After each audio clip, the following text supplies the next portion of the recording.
What is going on, guys? It's Cody. I'm bringing you guys my free-to-play Oil Rogue deck tech. If you're new to my channel, I'm a Hearthstone player, and I'm exclusively a free-to-play player. You want to check out my channel, there's a bunch of videos of me just ladder grinding and stuff.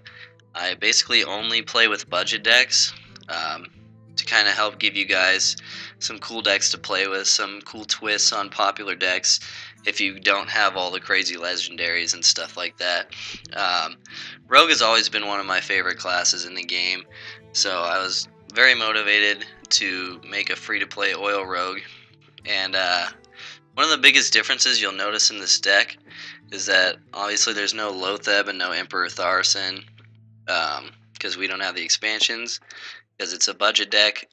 But additionally, there's no preparation, and therefore there's no reason to have sprints in the deck. The reason for that is that preparation is an epic, so 2 of them in a deck means 800 dust, which takes this deck out of reasonable range.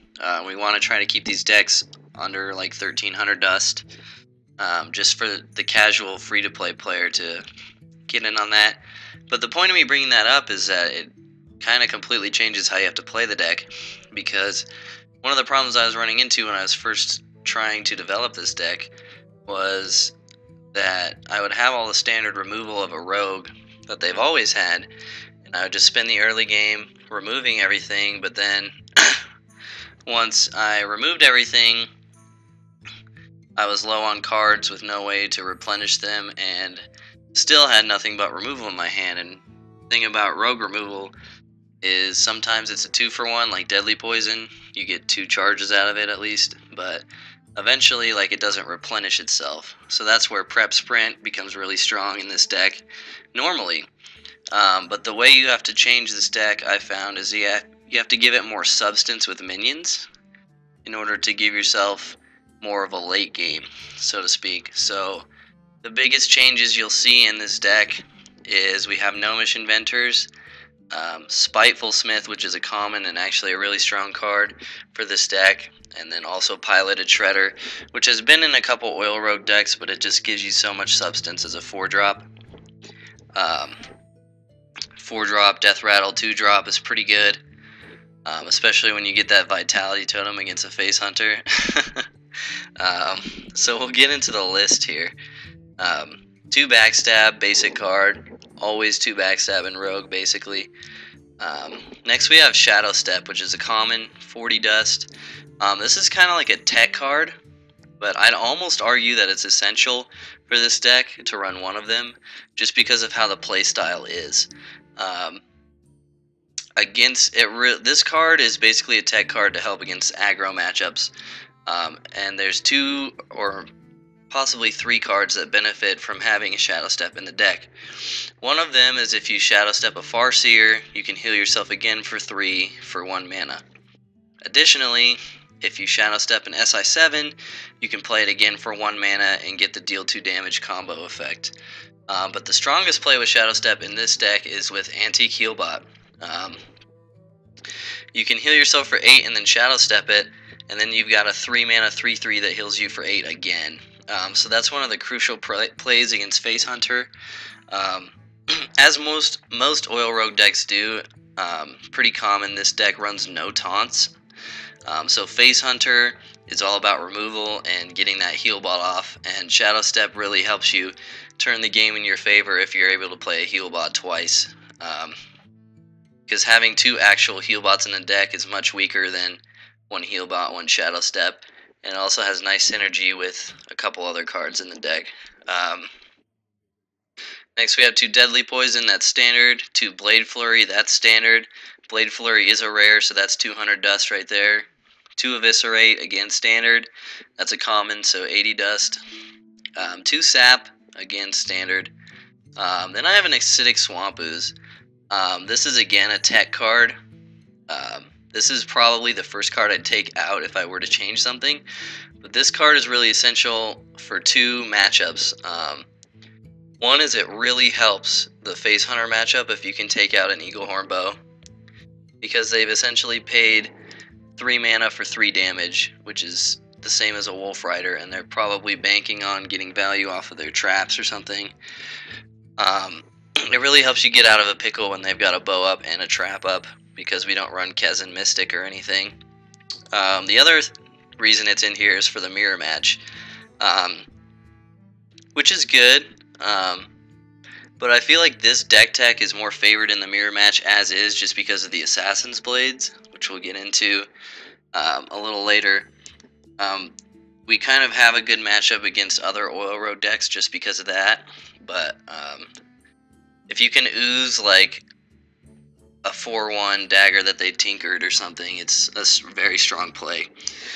But again, just a tech card. This deck is an auto loss against Warrior. Control Warrior, that is, and it's a decent matchup against the Grim Patron Warrior, so the ooze isn't really in there for that. But yeah, next we have Kobold Geomancer, the classic replacement for Blood Mage Thalnos. Basic card, it's free to have, and I've actually had a couple instances where it was better than Thalnos, simply because it has 2 health and it can stick in the right situation, as opposed to just dying to a hero power. But not getting the card draw off that does have its downfalls.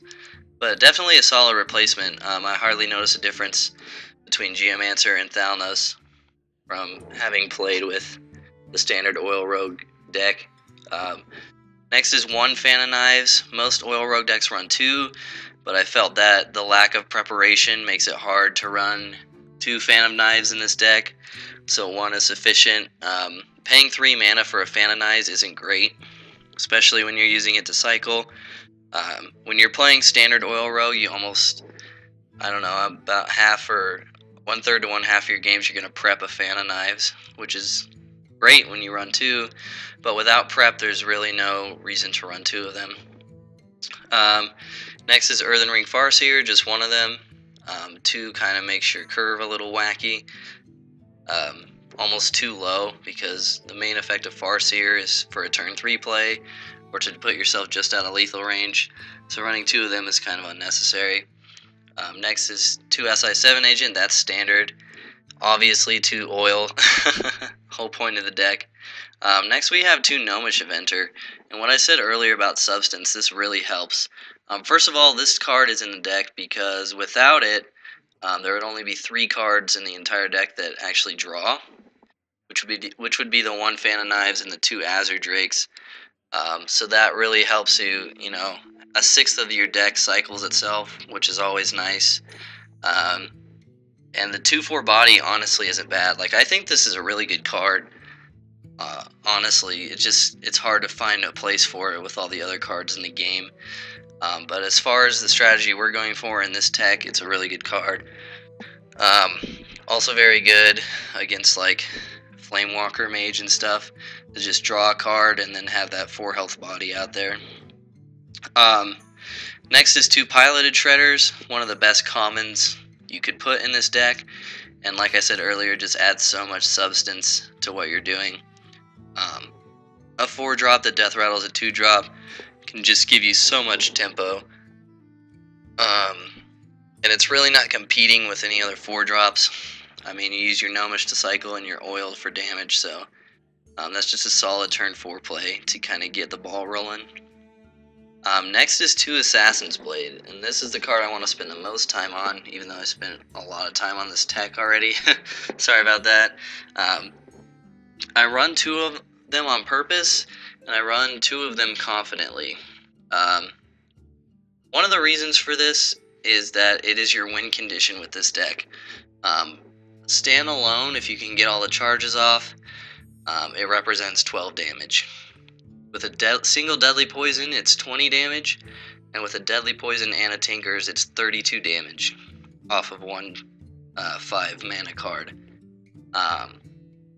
With the 2 saps in the deck, as long as you play correctly, you shouldn't have any problems getting your damage in with this.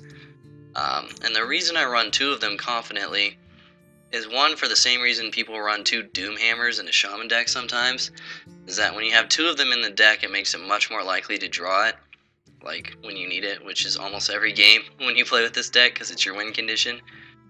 Secondly, In certain matchups, such as Aggro Warlock, you will be using your first dagger almost exclusively for removal, just to keep yourself in the game. So having another Assassin's Blade as another win condition later on definitely helps. This card being a basic card is really the reason you're able to play Oil Rogue for free at all. um, without an Assassin's Blade being a basic card, I don't really see how this deck could work as a free-to-play, but it can with that win condition, and it's awesome. I've had plenty of games where I get an 8 attack Assassin's Blade with 4 charges, 32 damage, and it's really fun. Next we have one heal bot, standard for the deck. You have to have a heal in certain matchups, and healing yourself for 8 is really strong. Next is 2 Azure Drakes, again standard. The spell damage and the draw are very synergistic with the entire deck, and the 4/4 body isn't bad either. And then finally we have 2 Spiteful Smiths. This is a card I just included recently. It's a fat body, first of all, which is why I like it. It's basically a Druid of the Claw in taunt mode. The Enrage is pretty good. It's just like a deadly poison for you, and it again gives the deck more substance in the late game. Had this have been like a Shiv or another Fan of Knives, this deck would lack steam towards the late game, but I find that a 4/6 body that synergizes with your hero power, which is also a common card, is almost a necessary inclusion in this deck. So it's my latest addition, and I think it's really good in it. So far it's paid off.